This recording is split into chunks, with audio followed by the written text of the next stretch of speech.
For the past 21 years, the Inspire Synergy has championed transformative leadership across Africa. This year, the Inspire Leadership Summit is themed Africa Manifest as a rallying call for us all to manifest the African dream. Save the dates from Monday 4th to Saturday 9th of August 2025 from 7 p.m. to 10 p.m. East African Time daily live on Zoom. Connect with brilliant African leaders like Dr. James Magara, Professor Anand Pillai, Mrs. Dorothy Kisaka, Reverend Anthony Ashaye, Mrs. Allen Kajina, Bishop J.B. Masinde, Mr. Solomon Ikayoda, Dr. Shingi Munyeza, among many others as they ignite your potential. To register, visit our website www.inspiresynergy.org or call or send a message to 0700 554646. Inspire Synergy, igniting your potential.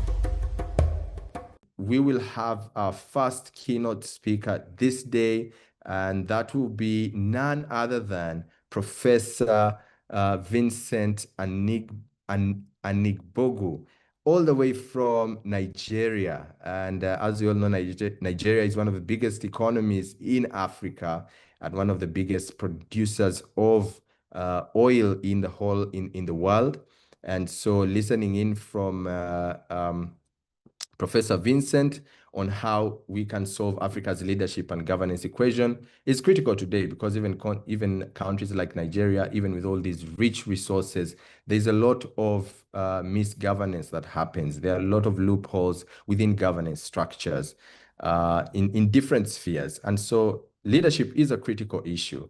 And I'm glad that we are having this discussion today to be able to say, okay, if we have all these issues or inconsistencies in our leadership, especially within the continent of Africa, how do we address them? And so we have speakers that are going to speak directly into this, and I believe we are going to be blessed by them today. So allow me to introduce our first speaker for today.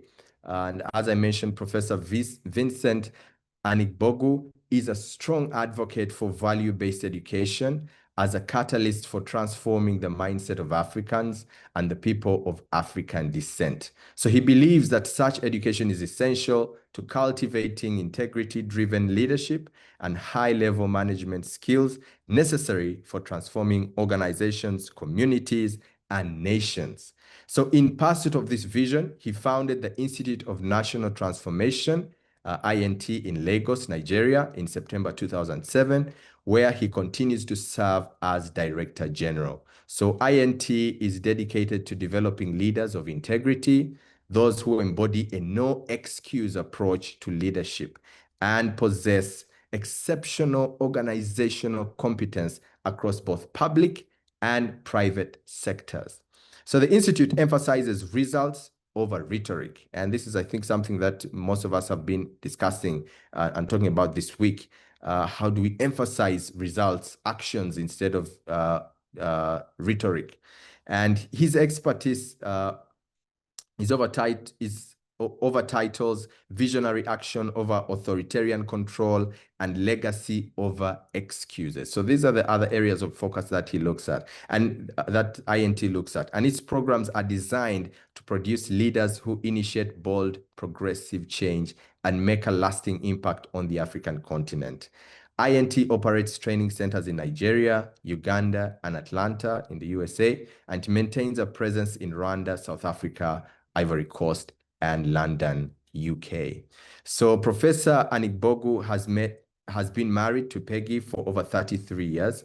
Together, they travel globally as consultants to corporations, governments, universities, and faith-based organizations. So reflecting on his mission, he shares this, and he says, "I have an unquenchable passion for a new Africa, to see God's vision fulfilled in the lives of the people of African descent." Ladies and gentlemen, I don't think there is someone who is more in position to speak to us today than the speakers that we have today. And to start off with such an incredible background is Professor Vincent Anigbogu. Professor, you are welcome to speak to us today. We are very blessed to be able to hear from you, and we are sure you're going to be inspired. Welcome, welcome. Thank you so much, David. I look forward to meeting you in person, David. I want to also appreciate the convener and also all the support leadership. You people have done a fantastic job over the years in terms of sensitizing Africans towards their responsibility to develop our continent. And may God continue to strengthen you and empower you in this regard. Thank you, Benjamin. Benjamin always find a way to reach me. I'm roping. Benjamin is like a son to me. So thank you, Benjamin. Now, Benjamin, please let me have my slides. I'm going to speak to you for about 45 minutes on this very, very most critical topic of addressing African challenges in the leadership and governance spheres. Is my slide coming up? While that's coming up, also want to appreciate all the participants. Thank you for making time to join.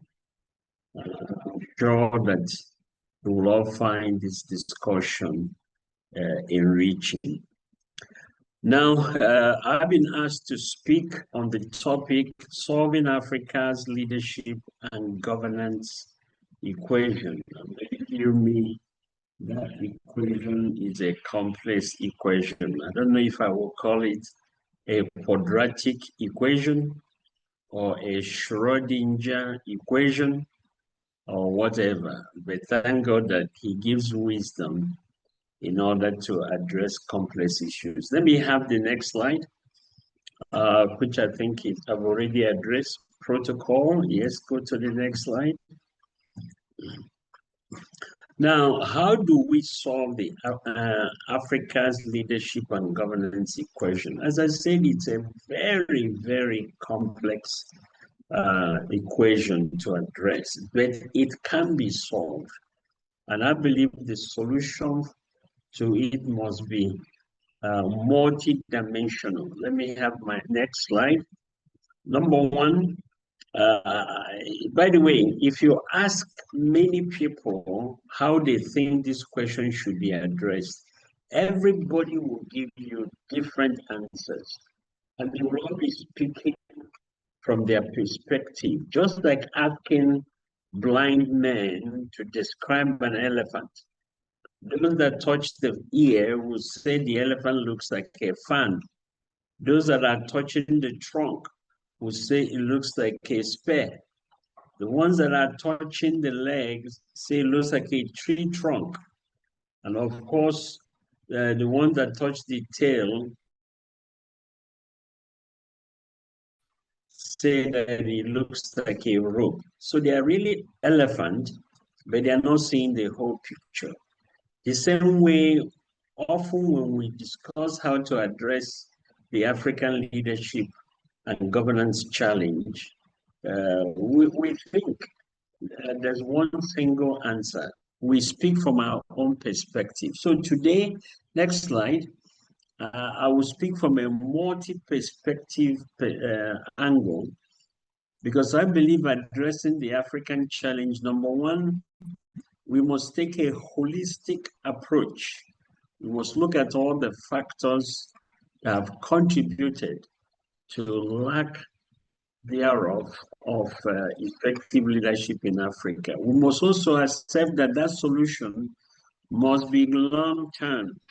We are not looking for quick fixes. What created the problem took a long time. And I believe we also have to have a long-term approach. Number three, our approach must be multi-layered. We just don't look at one factor, culture. No, we look at all the cultures. And also, how do we apply solutions simultaneously or in sequence? And also, our solution not only must address the symptoms of this leadership and governance challenge, and there are so many of them, including corruption. Not only must it address the symptoms, we must also try to address the root causes. Some of them are cultural in nature. Some of them are actually mindset issues. So if you want to address it long-term and permanently, you must go to the root causes. Next slide, please. And so let's look at one by one what should be done. I will talk about 7 key areas that should be looked at if we want to address this problem holistically. Number 1, we must look into transformational leadership development. Leadership is not something we are born with. Leadership is something we learn to do. And I've often been asked, can anybody be a leader? The answer is yes. If you are taught and if you're willing to learn. There are 2 ways to learn leadership: by experience or by watching others. By experience or by watching others. Now, transformational leadership involves value-based education. Education within which is embedded integrity, responsibility, servant leadership, and a mindset that puts the nation first before individual. A mindset that puts the nation first before the individual. Incidentally, in Africa, we put ourselves and our families first, even before the nation. It amazes me.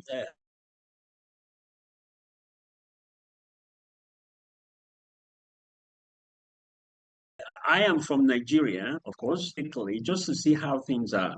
And it amazes me how people keep encroaching on the road. They literally build on the road because they have no respect for community development. They are more interested in their personal. And I see that across Africa. Any opportunity to steal from government, you're actually considered a hero. So transformational leadership model must reverse that. We must imbue integrity, responsibility, and a service attitude to the society. I must say that this is the thrust of the Institute for National Transformation. Our vision is to raise value-based, no-excuse leaders. And our core values are integrity, responsibility, compassion, and of course, excellence. So if we don't do that deliberately, these people will not fall from the sky. There are people that are nurtured both in the family and in our institutions. So we must be intentional to develop value-based leaders by developing value-based education. Next slide. Under transformational leadership, we must develop a mentorship program, pairing emerging leaders with proven ethical leaders.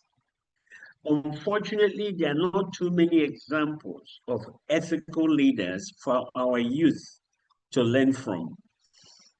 I called one of my cousins recently who is a student in a university, and we wanted them to come and do something for us, but he said he could not come because he has a class practical project. And we said, go and talk to the professor to see if he can allow you to go and come back and make up the practical exercise. He did. He spoke to the professor. but the professor demanded for money, not just money for him, but money to find another student to substitute for him.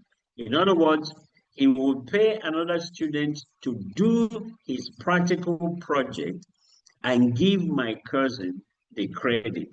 We refused. We say, you can't do that. It's unethical. You know what the young man said to us? He said, forget about ethical professors. Forget it. It doesn't exist in Nigeria. Our hearts were broken because the leaders are supposed to mentor these young people, these students, in ethics and morality are failing them. So when they come and they become members of the parliament and they become leaders in the society, of course, there's no way they will demonstrate ethical and moral leadership. So part of the development of young people must be to put them before ethical leaders that can model good leadership for them. Next slide.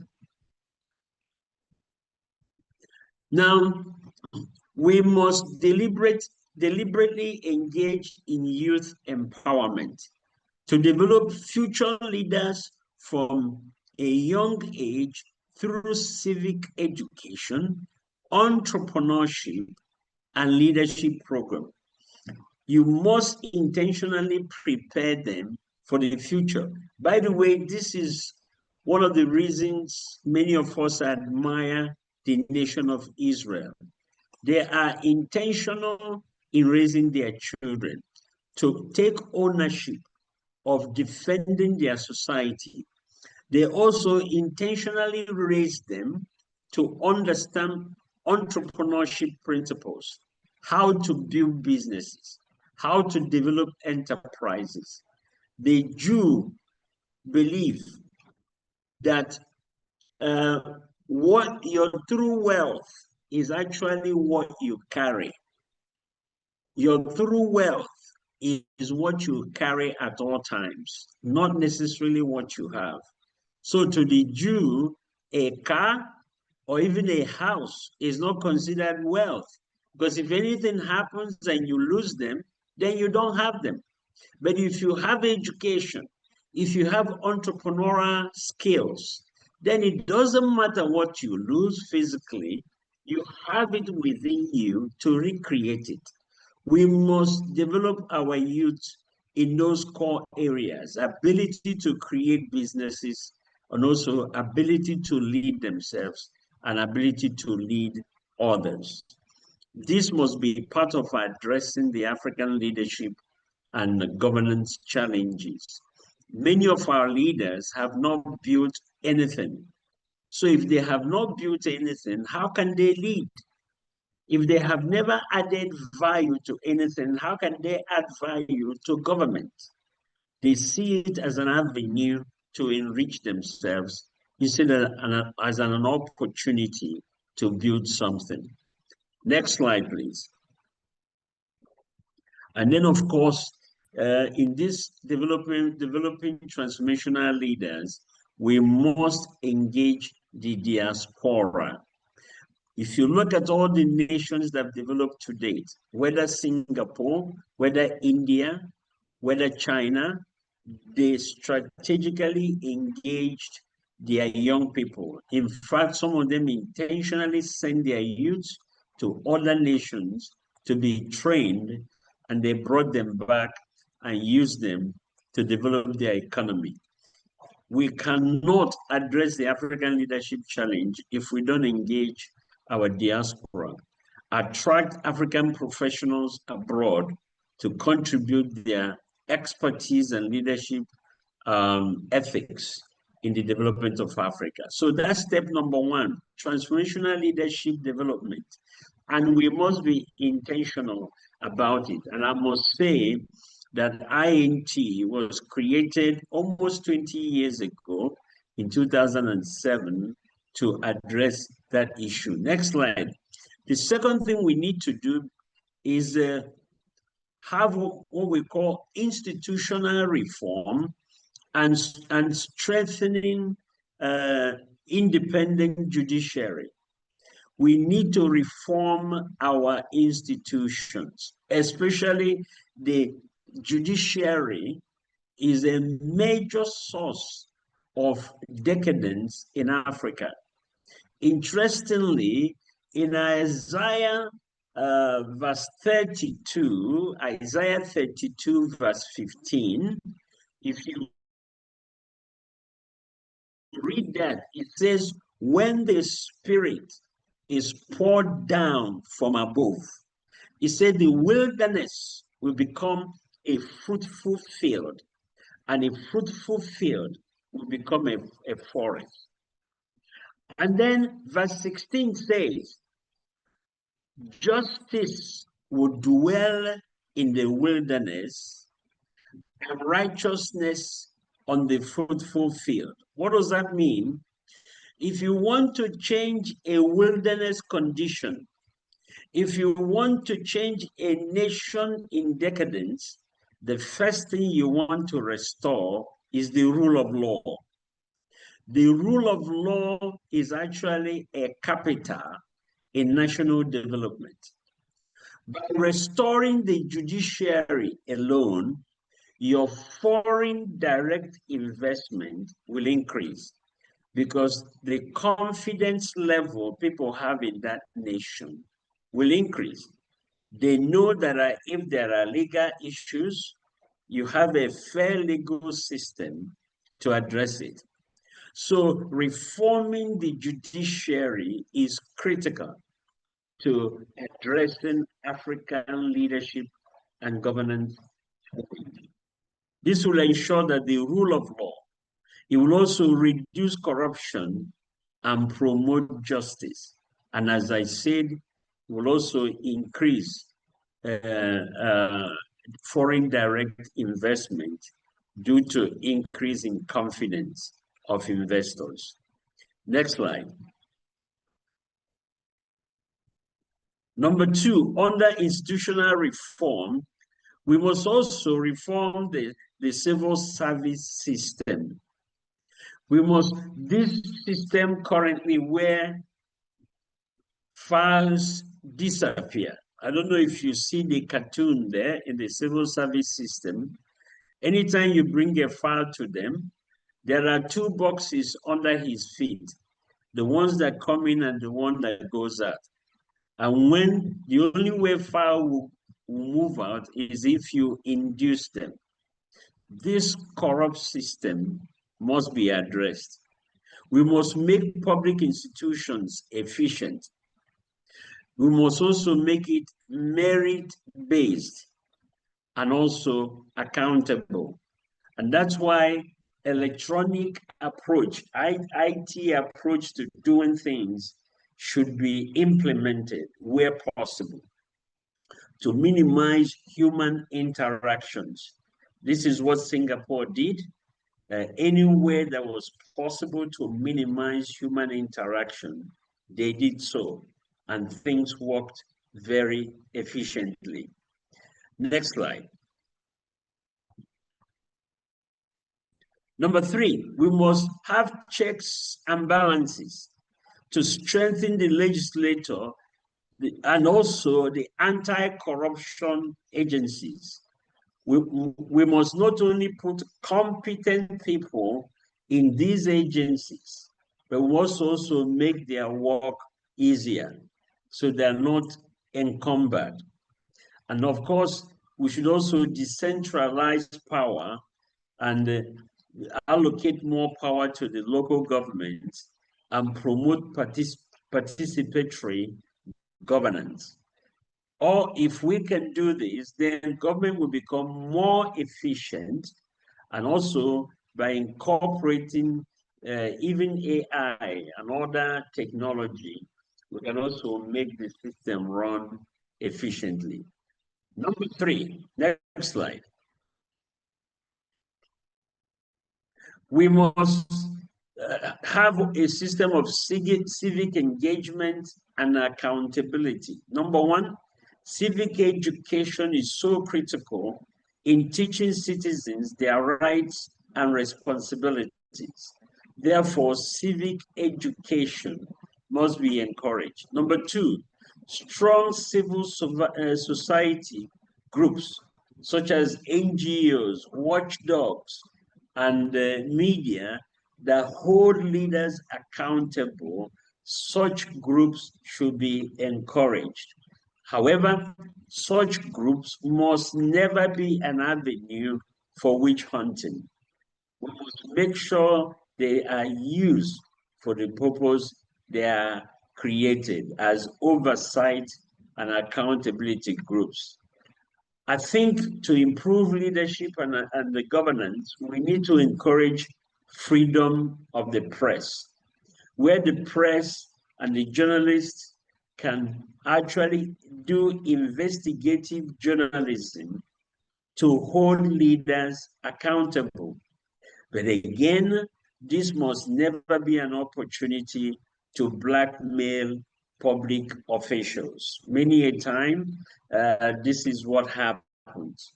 That's why in Singapore, if you malign the leadership and there's no evidence for that, even the freedom of the journalists are limited. So freedom of press is critical so that people will get to know the truth. But the press, again, must be sure that they use those rights and responsibilities for the benefit of the people and not to blackmail both the leadership and the people. And finally, the use of technology, using digital tools to track budgets, elections, and service delivery will definitely not only improve efficiency, but it will also minimize corruption and all the other ills. I've talked about this before. Number four. Next slide. Ethical and transparent politics. We must make our politics transparent and ethical. And this is going to be very difficult because many a time it is the very people who are demanding fairness in an election. They're the same people that are demanding money so that they can vote for candidates. You can't have your cake and eat it. You can't demand money and expect ethical and transparent election. So there must be what we call electoral integrity, reform electoral commissions, enforce campaign finance laws, and adopt technology to reduce fraud. Let the voting process be transparent by incorporating technology to ensure that votes are properly counted and immediately transmitted to the collection centers. Many a time, as what happens in other nations, this system is circumvented because really leaders don't want ethical and transparent politics. Also, political party reform should take place to encourage issue-based, ideologically grounded parties and debates. There are some nations where literally there are no ideological differences among the different parties. And so you see people switching political parties as though they are switching social clubs, which actually shows that they are not differentiated by ideological differences. So there needs to be a political party reform to encourage issue-based and ideologically grounded party politics, and also debates. And then anti-corruption enforcement to punish abuse of power regardless of status. Nobody is above the law. These are the things that have strengthened nations like Singapore, South Korea. You know, no leader is above the law. And we have instances where politicians, leaders, actually persecuted members of their family for corruption. And finally, under ethical and transparent politics, campaigns of character to promote leadership based on competence and integrity. And this has to depend on we, the people. You know, if we can insist on integrity and quality and competence and refuse to accept money, this can be done. But many a time, because of our own selfish interest, we look for money, we get the money, and we support people who are not supposed to be in power. Number 5. Number 1, education and mindset change. Our education system must be reformed. Okay. Number 1, curriculum reform to introduce African history, ethics, leadership, and critical thinking skills in schools. I know in some nations this is already happening. I believe it's already taking place in Uganda. There's a committee already set up by the government to critically look at the education curriculum, to refine it, to make it more effective, to prepare leaders for tomorrow. Not just curriculum reform, but there should be an intentional national orientation programs. In fact, in Uganda, the Institute for National Transformation is partnering with the universities to train youth leaders, youth in particular. And we deliberately partner with the military leaders to train these youths in number 1, patriotism, number 2, Pan-Africanism, number 3, we also train them in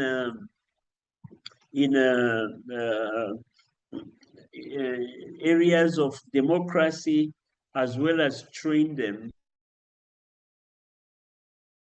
in if you will, community development, community empowerment. We do that on purpose because we know that those are the tenets of the leadership and government of Uganda, to train everyone in patriotism.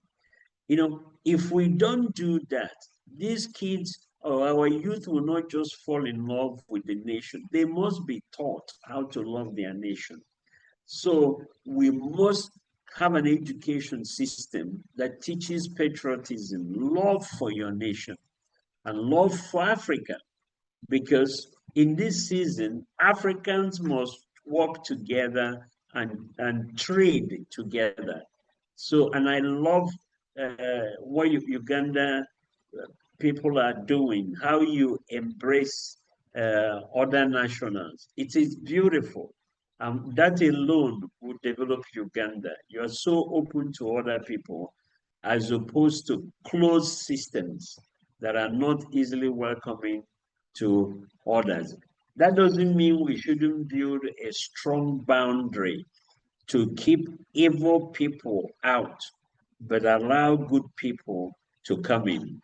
So if we're going to really address the African challenge in leadership and governance, we must address the issue of education and mindset change. We must raise a new breed of Africans, not only love their nation, but also love Africa, and they are ready to work together. Okay, next slide. In addition to national orientation program, the media is critical. The media must shift popular culture away from glamorizing corrupt leaders to celebrating integrity and service-oriented leaders. What the media amplifies is what the general public will celebrate. So we need media people that are not, that do not glamorize wrong models, wrong examples. And I know it's very difficult because, um, these people can easily be induced, but we must resist that and use the media to promote what is good and be silent on what is evil. Next slide.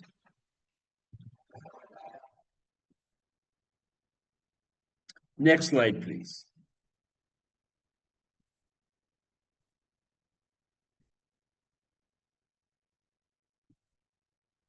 Okay.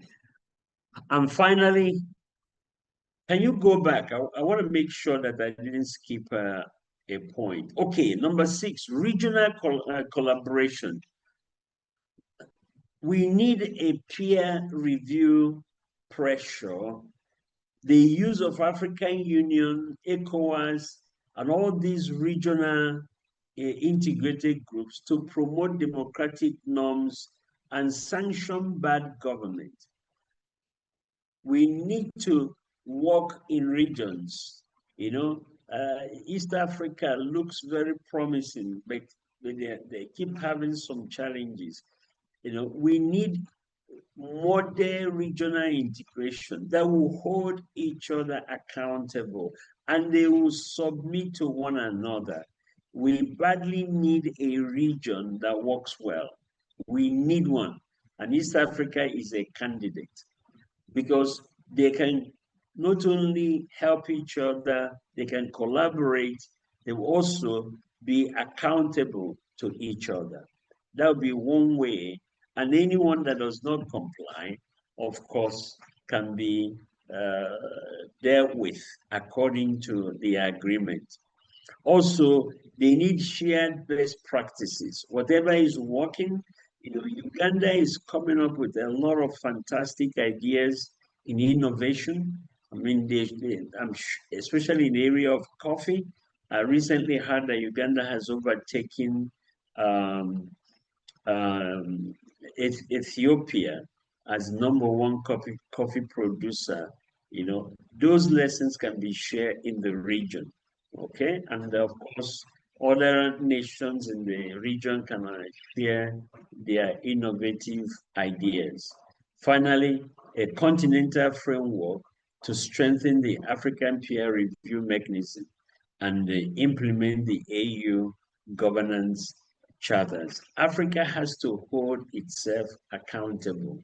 We can no longer continue to be puppets for other people to marginalize us. We must put our hands together, hold our hands together in order to develop our continent. And we can do that through continental peer review process. Now, next slide, please. Above all, beyond all we have talked about so far, it's extremely important that Africa be led by the right examples. It's important that we have leaders that model these success factors that we're discussing, okay? Leaders that live, if you will, those values that we're talking about. The moral authority of a few can ignite national transformation. It's extremely important that we have models.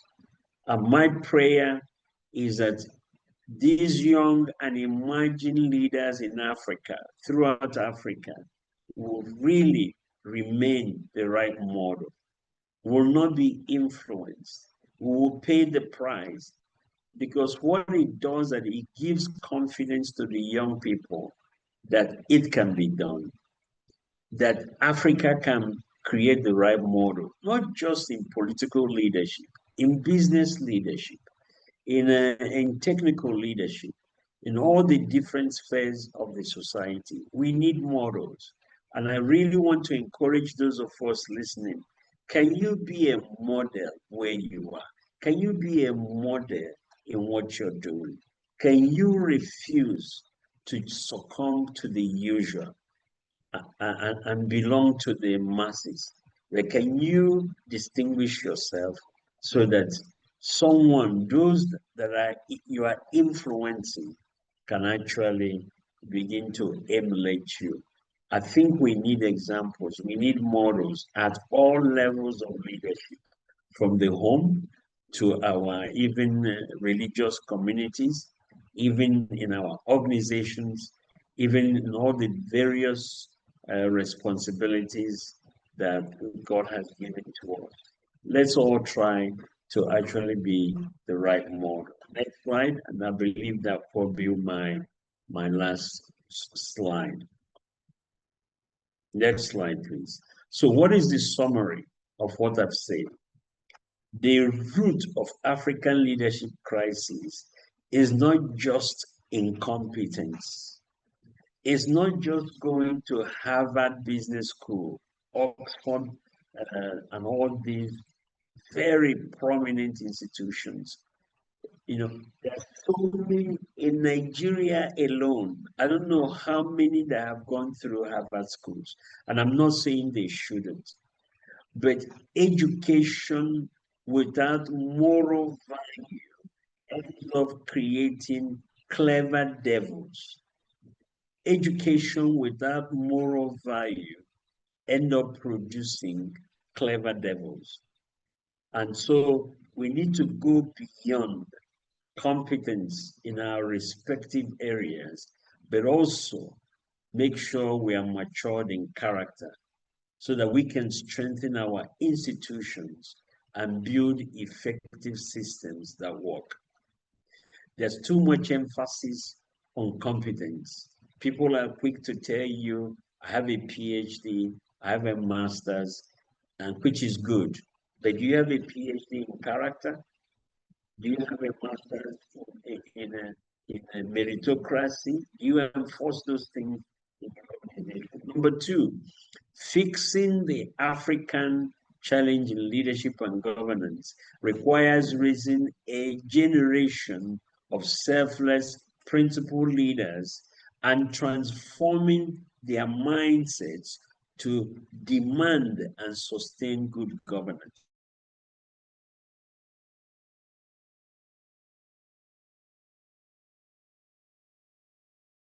This is going to be the toughest thing because they have not seen it. The diasporas will play because the diasporas have seen this. I lived in America for 30 years. That's why I believe we can have integrity-driven governance because I've seen it work. Therefore, I believe it. So, and in other nations, Singapore, in fact, Lee Kuan Yew, the former Prime Minister of Singapore, said the first set of leaders that led Singapore, in fact, 80 or 90% of them came from abroad. 80 to 90% of the leaders that started the Singapore transformation were recruited from abroad. And that's why they came with a transformational mentality, having not polluted by issues and challenges within the country. They brought a new mindset. They brought a fresh way of thinking, and they were able to change Singapore. We may have to start with that. You know, if the DNA of corruption is so deeply eaten into our system, then we're going to have to find people who have not been contaminated with that water, if I may use that word, that bad water, who have not drank that water so that they can start this process. Okay? So, and we must be futuristic in our thinking. We must deliberately begin to mentor younger ones and give them opportunity. Finally, this challenge, you know, is a trans-generational mission. It's not going to take a quick fix. And that reminds me of Abraham. In Genesis chapter 18, verse 18 and 19, God says, shall I hide what I'm about to do from Abraham, knowing that he will surely become a great nation? Why? Because he has developed a system that will instruct not just his children, but children's children, that they may practice righteousness and justice. Abraham was commended for being deliberate to set up a system, not just to become wealthy and enjoy himself. No, the system he set up was a transgenerational system that will instruct his children, his grandchildren, and great grandchildren. And God said, because he has that mentality, a transgenerational mentality, what I promised him will definitely happen, because he put a system. All of us, we have a responsibility to make sure that the next generation do not suffer what you and I have suffered. The power of the nation of Israel is that every generation ensures that the next generation fully downloads everything that has made them successful. Every generation took responsibility to make sure that the next generation fully downloads what made the current generation successful. They don't drop the ball. They don't drop the baton. They make sure that it's handed fully. And that's why from generation to generation, they continue to do well. The only generation that made that mistake was the Joshua generation. They were so busy building houses, developing land, they forgot to transmit to the next generation what made them successful, everything that God had done through them. So as I conclude, we cannot develop Africa and reach Africa program if we don't make national transformation and transformational leadership a must. And on that note, I'm encouraging every one of you, if you have not done so, to go through the Institute for National Transformation.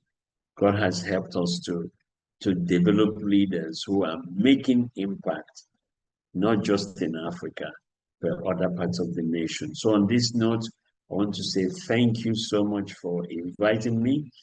I hope I've shared something that you can think about. On that note, David, please take it up again. God bless you.